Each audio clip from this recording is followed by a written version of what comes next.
We've shown that children who receive a number of different kinds of behavioral interventions improve compared to very well done comparison groups. I feel that the outcomes about normalizing children's learning skills and language skills are among the most important outcomes. And people often wonder why I don't talk about autism symptoms, why I focus on the learning skills. I always hold in mind the idea that autism is a disability. It's a profound disability in everyday function.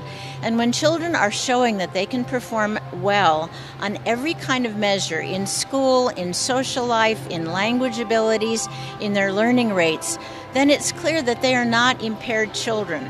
And if they're not impaired, then they don't, by definition, have an autism spectrum disorder.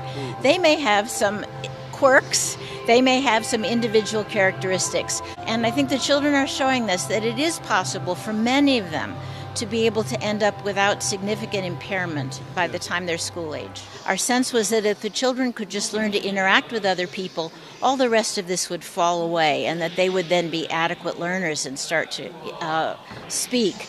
Study after study has demonstrated that that's not in fact true, that it isn't enough just to get them smiling and looking at us, that they have real learning deficit. It's really about not being able to do the things that other children do and to have significant deceleration in their learning rates. And if we can't address that, we cannot help them create best outcomes. I'm very happy to look at the language outcomes that we've created. I came into this work knowing it, fully expecting that only half of children with autism would ever be able to learn to speak.